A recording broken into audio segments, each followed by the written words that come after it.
Bonjour à tous, ici Anthony, chercheur d'antidote aux mauvaises habitudes. Bon alors, aujourd'hui on est dimanche, il est 17 h. Dehors il y a un ciel bleu qui est tout simplement magnifique, il y a un merveilleux soleil. Et je me suis dit que c'était une bonne occasion de vous tourner une petite vidéo.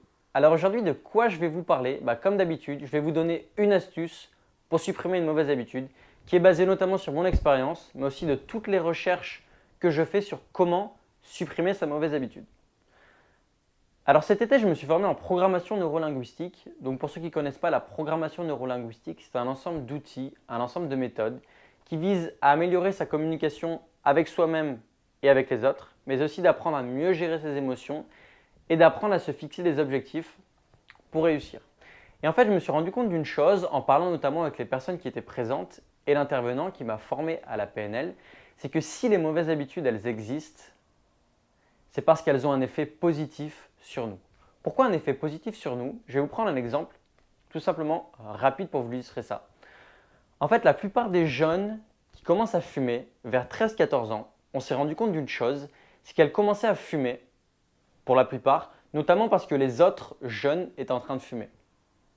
Et en fait, le fait pour elles aussi de se mettre à fumer, c'est un moyen en fait d'être accepté par le groupe et c'est un moyen d'intervertir avec toutes les personnes qui sont dans le groupe. En fin de compte, il y a une personne qui ne fume pas, elle voit beaucoup de personnes qui fument. Le fait de fumer, ça permet directement d'avoir un contact avec les gens. Et donc ça apporte quoi, le fait de fumer, malgré le fait que ce soit mauvais? Ça apporte finalement une sensation d'appartenir à un groupe à ce moment-là. Et en fin de compte, finalement, après, au fur et à mesure des jours et des années, finalement, l'habitude, elle reste et on oublie finalement cette raison d'être. Alors que cette raison d'être, c'est capital pour arriver par la suite à modifier, à éliminer sa mauvaise habitude. Alors, qu'est-ce qu'on va essayer de faire, nous, de notre côté, pour supprimer sa mauvaise habitude? De la même manière, à la PNL, j'ai rencontré une jeune femme qui fumait une cigarette par jour. Elle fumait une cigarette par jour et au bout d'un jour, elle a eu tout simplement envie de supprimer cette cigarette. Et elle s'est rendue compte que cette cigarette, ça lui apportait de la liberté. Alors ça peut paraître un peu fou, on se dit elle fume pour la liberté, mais en tout cas, elle voilà, le matin elle se levait, le fait de fumer sa cigarette, ça lui apportait de la liberté. Quand elle s'est rendue compte de ça, elle a cherché d'autres moyens de satisfaire cette liberté. Et cet autre moyen, elle l'a trouvé dans le yoga. Et résultat, à l'heure actuelle, elle ne fume plus, mais tous les matins, elle fait une demi-heure de yoga. Alors, quelle différence il y a, vous me direz, entre quelqu'un qui fume et quelqu'un qui fait du yoga? La seule différence, c'est que fumer, ça détruit la santé et c'est pas fun du tout.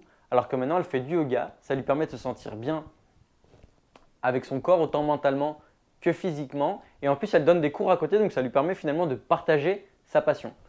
Nous, en fait, c'est ce que j'essaie de faire actuellement, c'est ce qu'on va exactement essayer de faire avec une mauvaise habitude. En fait, supprimer une mauvaise habitude, c'est assez compliqué, puisque supprimer sa mauvaise habitude, ce serait supprimer finalement la raison d'être de cette habitude, l'effet positif que ça nous apporte. Le problème, c'est que le corps, il a besoin de cet effet. Il a besoin de cet effet positif.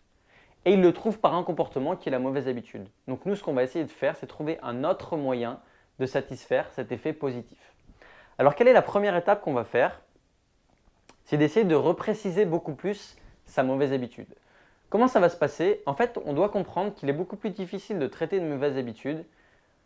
Si quelqu'un nous dit « j'ai une mauvaise habitude », c'est plus difficile de traiter ce type de mauvaise habitude que quelqu'un qui va nous dire, et c'est mon cas par exemple si je prends l'exemple avec moi-même, et ben voilà, moi quand je suis au boulot, que je suis fatigué, que je vois que j'ai pas mal de choses à faire et que je ne sais pas par où commencer, je vois le temps qui tourne, ça m'angoisse, et le moyen que j'ai trouvé de mieux appréhender cette situation, c'est de me ronger les ongles. Vous comprenez bien que quand on a un environnement qui est précis comme celui-ci, on a beaucoup plus de facilité à traiter la mauvaise habitude. Alors quel outil on va utiliser finalement pour arriver à un peu plus comprendre l'environnement qui existe autour de sa mauvaise habitude? En fait, c'est très simple. On va tout simplement faire un tableau avec 7 colonnes. Et à chaque fois que la mauvaise habitude, elle va surgir, on va en profiter pour aller remplir les colonnes du tableau. Et qu'est-ce qui va se passer? C'est qu'au fur et à mesure de remplir les colonnes du tableau, on va se rendre compte qu'il y a des événements, qu'il y a des états émotionnels, qu'il y a plusieurs choses qui reviennent. Et ça va nous permettre de repréciser l'habitude. Alors tout de suite au niveau pratique, je vais vous partager tout simplement les 7 colonnes que j'utilise moi pour ma mauvaise habitude.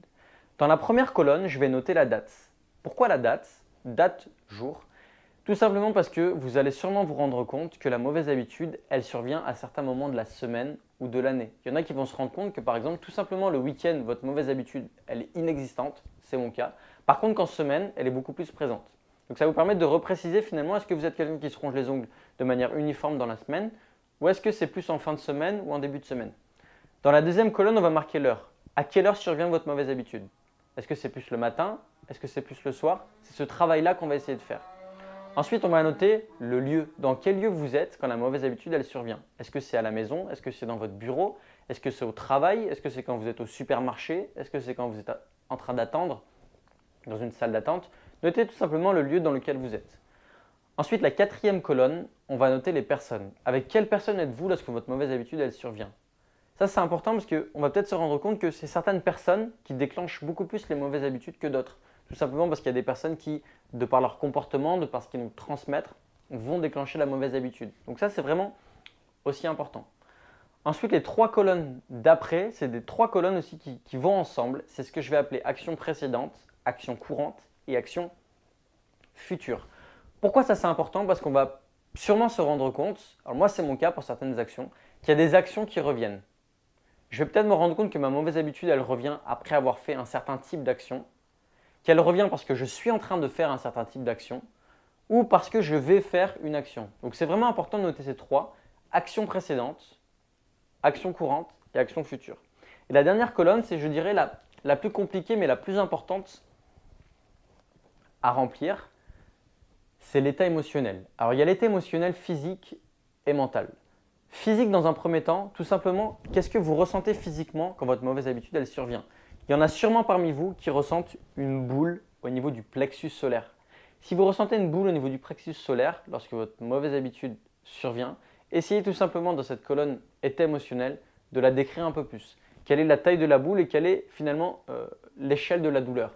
Est-ce que c'est plutôt 10, une grosse boule avec une grosse douleur, ou est-ce que c'est plutôt 1 avec une petite douleur? Ça, c'est pour l'aspect physique. Et ensuite, je vous invite aussi à faire un travail sur l'aspect mental, à marquer qu'est-ce que vous ressentez au niveau mental quand votre mauvaise habitude elle survient. Est-ce que vous êtes finalement oppressé? Est-ce que vous manquez de confiance en vous? Est-ce que vous avez besoin d'énergie? Tout simplement marquer dans quel état émotionnel vous êtes. Et alors là, je vais vous donner une petite astuce qui est très simple. Je vous invite tout simplement à mettre « je ressens », et là vous marquez ce que vous voulez, et de le marquer avec vos mots. Vous pouvez marquer « je ressens de la compassion », je ressens l'impression d'être tout seul, je ressens le fait que j'ai l'impression que les gens ne m'accordent pas d'attention. Essayez vraiment là de le remplir avec vos mots à vous. Voilà, moi c'est ce que je voulais partager avec vous aujourd'hui. Donc je vous invite au niveau de ces 7 colonnes à pas forcément le faire 10 fois à 30 fois par jour. Pourquoi? Parce que pour commencer, ça va tout simplement au bout d'un moment vous énerver. Mais je vous invite au moins à vous lancer un petit défi personnel et à le faire une fois par jour pendant 28 jours. Pourquoi pendant 28 jours? Parce que 28 jours, c'est 4 semaines, c'est à peu près un mois. Et l'avantage, c'est qu'à la fin de ce mois, vous allez avoir tout simplement 28 occurrences de l'habitude et ça va vous permettre de commencer à faire un réel, vrai travail. Quand vous allez avoir ces 28 lignes devant vous, ça va vraiment vous permettre de vous dire « Ah ben oui, je me rends compte que c'est beaucoup dans ce lieu que je me ronge les ongles ou que votre mauvaise habitude à vous. C'est beaucoup quand je fais ce type d'action et c'est beaucoup quand je ressens ce type d'état émotionnel. » Là, vous allez avoir quelque chose de très précis et plus vous êtes précis et plus ça va vous permettre de traiter, je dirais avec facilité mais aussi en douceur, votre mauvaise habitude. Voilà, j'espère que cette vidéo vous a plu. N'hésitez pas à mettre dans les commentaires si vous avez un feedback et aussi si vous voulez que je tourne des vidéos particulières sur des sujets particuliers. Et vous pouvez aussi nous rejoindre sur la page Facebook. Il y a toute une communauté qui est en train de se construire avec plein de gens qui sont en train d'éliminer leurs mauvaises habitudes. Et donc, c'est un bon moyen de partager ensemble comment on s'y prend, tout simplement pour éliminer nos mauvaises habitudes et pour se sentir mieux au quotidien. Voilà, quant à moi, je vous souhaite une merveilleuse semaine et je vous dis à très bientôt.